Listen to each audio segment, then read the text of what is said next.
going on, guys? It is Goalazio here. Welcome back to another FIFA 19 Blackburn Rovers Career Mode. We're in Season 2 and this is Episode 3 and it is a Transfer Deadline Day Special. As you all know, over the last couple of episodes we've signed several players which have been absolutely brilliant so far in the Premier League. We will recap on those in a few moments' time. But we need to bring in a couple of more players with our current budget, as there has been some weak links. So let's have a quick look at our current budget. So right now we have around 4.5, possibly around 5 million to actually spend on a brand new player. And of course we have had a couple of weak links, which we will look in a few moments time, but most predominantly it's been our left back, due to the fact that Williams recently left the club for around a fee of £1.2 million.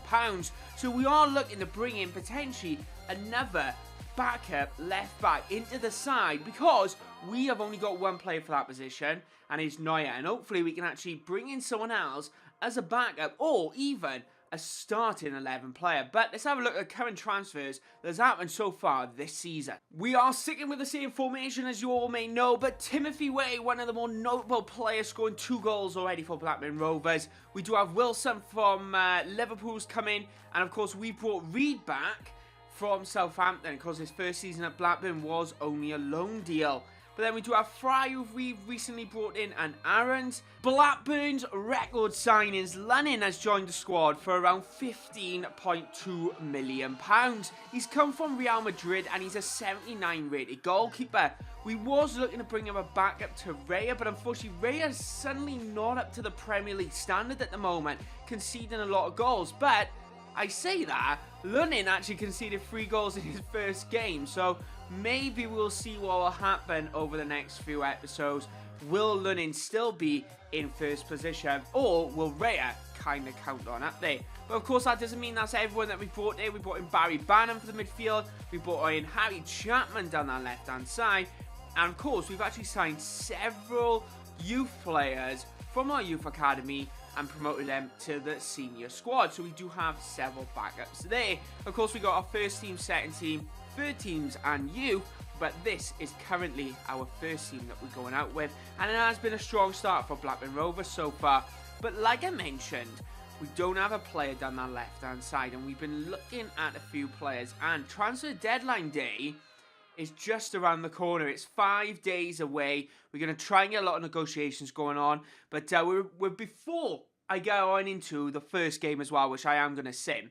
I want you guys to hit that like button, and of course if you're on New Year, please don't forget to subscribe, because we're very close to 1,300 subscribers. We hit 1,200 like on Saturday, something like that, which is absolutely brilliant, so thank you very much for that support. Let's roll on 2,000, maybe by March. You never know. You never know. Got aim big. But anyway, guys, let's sim this game against Sheffield Wednesday. You know what? We're playing in the League Cup in this game. Am I expecting a win? I am a little unsure, to be truthfully honest, because it is a tough game. Sheffield Wednesday have a very good side in FIFA 19. We've got a strong side anyway, with Way, Armstrong, Wilson all starting. But we do end up losing 2-1, which is really unfortunate. Way getting himself another goal at Pat Dew coming on for Aarons. But it did come in the last few minutes, 87th minute. Sheffield Wednesday did end up scoring, but we conceded early on, which is kind of unfortunate. This, in all fairness, am I gutted? I was hoping we would win. We probably would have won it if we played the actual game. But you know what? Sometimes the sim games kind of brings a bit more realism to it, actually. But anyway, of course, there's been talks going on with Samuel leaving the club, if you've missed it. Unfortunately, those talks have broken down. He will not be leaving so far. A lot of requests. One to be wanting to start in the season. He's going to be really close, I won't lie, because some of the youth players are at a half decent rating to actually bring into the squad. But anyway, let's sim forward. And actually, I want to show you the players that we are looking to potentially sign before we actually get a transfer deadline day. Because I've actually brought in a short list of defenders. Left back. This is the short list so far. If you have missed the previous episode, you will know we've been going after these particular strikers and goalkeepers. And also, Uzan Hodge, I'm still debating, do I bring him in or not? I could bring him in for a very cheap price. But right now, we're going to be focusing on these left backs. Wagnoman, 64 rated. Nisowski, I might not just sign you because I can't pronounce your name. From PSG, another young left back there. Kelly from Bristol and Lewis from Nottingham Forest. Of course, these players are all around similar rating to where we have at the moment. At the end of the day, I'm after a backup or a slightly higher. So what we're going to do is actually go in for bids in every single one and see how they go. Let's have a look against... Actually, I'm going to delegate this one because, you know what, we could get him for real cheap. Right, you know what, I'm going to start off at 650. I got a feeling he might kick off at that. I'm not paying over 850k for him. If he's that cheap, we can bring in Hudson-Odoi, which could be absolutely incredible, in all fairness, which could be absolutely brilliant signing to the squad. Let's have a look at Kelly as well. You know what, we're going to have to jump on into this one. Benfica are after this player, so he must be good. So Kelly is actually worth around £1 million. So you know what, I'm actually going to go in for... a £1 million offer. I'm going to see how that goes, because we need to remember that it's been a season already, because these valuations I'm thinking of, I'm looking on external websites, that this was from a different season. This was from season 1, so you would probably bring him in for a decent price. But his value's probably gone up by a couple of % since then. £1 million, is he going to... Why kick off? Why kick off? You're valued at £1 million. He's 6'3" as well. He would have been absolutely brilliant for us. I hate that. Why would you kick off? Why would you kick off at me? Unfortunately, we've down to one left back. And not very good. He's 6'1", so could be a very good, strong, tall player. And to be fair, I think he's only valued at like £1 million. Let's have a quick look. Right, we need to remember, right? Of course, the original guy. The problem is, I think if we sign this player, we actually can't sign anyone else. So let's actually go. I'm going to go in with a £2 million bid, which I think is a really high offer, in all fairness. And I'm going to offer him a 10% release clause. And let's see what happens from here. Will he kick off? Right, that's a... Wow! How is that guy valued at 2 mil? I've way overpaid for him. I'm hoping he's around 70 rate. I'll be absolutely gutted if he isn't. Here we go. Squad roll. You know what? I'm going to go... No! Didn't want to do important. No! I wanted squad rotation. Didn't mean to do that, boss. Sorry. You're not going to be getting an important role. Oh, how am I going to do this? I'm going to have to go... I'm going to go 12 grand, sign-on bonus, 100k. He's going to storm off. I can just see it. He's going to storm off. This is a problem when you do blind negotiations. They just end up kicking off. Oh, he's happy with it. I've overpaid. I've overpaid for him. So this is another player that I'm looking at. Nicola Zaniolo. 6'3", central attack midfielder, 87 potential this guy has. He could be a very good player to actually bring into the side.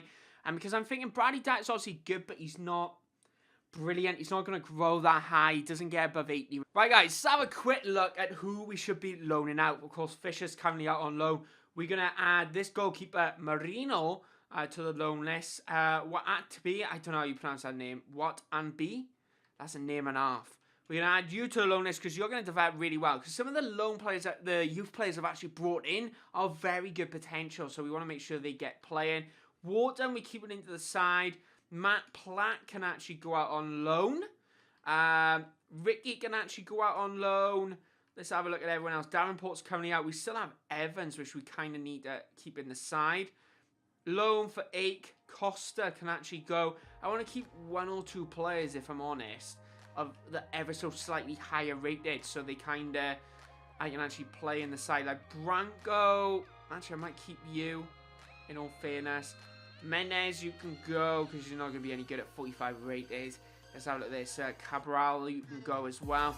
So Casey Palmer is still in our side. I'm tempted to actually sell him, because he's not meant to be at the team. So I'm actually going to put him on the transfer list. And we're going to go from there.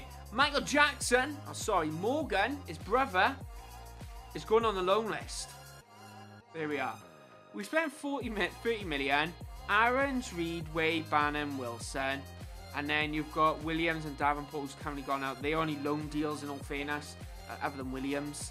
But actually, I wanted to bring him in. I honestly can't see why the swap for Palmer didn't happen. Like, that really should have happened in all fairness. But we have brought in a left back, which is good. Loan offer coming in. Transfer offer for Wharton. Let's have a quick look. Ricky, you can go on a 1-year loan. Wharton, 1 mil. I don't know. No, there's no point because basically the player that I wanted doesn't really matter now. He's completely kicked off. So I would have sold you, got your wage, and we would have been fine. But obviously not. There we go. Lots of youth players going out on loan, which is absolutely brilliant for us in all fairness. I'm accepting every offer they do. Go out, let them develop, and of course, when they come back, they might be a little higher rating, which will be actually beneficial for us as a squad, because we can either sell them or we can actually try and bring them into the side. Ricky's loan move rejected. I won't lie, half the time, I can never sell players because moves get rejected just constantly. Absolutely gutted. But anyway, Jackson's going to go out on loan as well. He'd be a very good player in the future by the looks. And of course, Ricky's move is no longer happening for some reason. 2 hours left. This could be a transfer deadline day. And look, move rejected. It happens all the time. It's like a constant glitch. It's so frustrating. We got to play the Dingles next as well. Loan offer for Platt. It's a bit late now, isn't it? I'm going to accept you anyway. You won't even leave now. But like Dominic Samuel will just deal, every deal falls through. Deal fall through. Deal fall through. We have more youth players coming in. 70, 85. No, I'm not going to sign you. Am I going to sign you? Oh, nope. 94. Yes, going to sign you. You could be a good player. 93. No, we're not going to sign you. 74 potential. No. Anymore. 73, 91. No, we're not going to sign you. You might be wondering, Dan, what are you looking for? Why are you rejecting these players with like 90 odd potential, but with thing? But it's because they're low value. Usually if they have higher value, they tend to be a better player in the future. It's general consensus that's how I sign them. So it usually works. Casey Palmer, I'm going to start playing you. Going to have to start playing you. But our rating's gone down by 3. But guys, next episode is going to be another special. Is going to be the Burnley game. I'm going to do a full live episode with it, full live reactions with the entire thing, which I think is going to be absolutely brilliant. I cannot wait to share it with you. But anyway, guys, I hope you all did enjoy the video. If you did, make sure you do hit that subscribe button because there will be another one this Friday at 6 PM. But don't go anywhere because there are brand new videos every Wednesday and Sunday also at 6 PM. Other than the Blackburn Rovers Career Mode. So thank you very much for your amazing support. We're very close to 1,300 subscribers. And of course, if you are a Blackburn Rovers fan, make sure you do check out Talk Blackburn up on Twitter. We are very close to 3,000 followers, which is incredible. Thank you very much for your amazing support. Hit that like button and subscribe button. And I'll see you when I see you. Bye-bye, guys.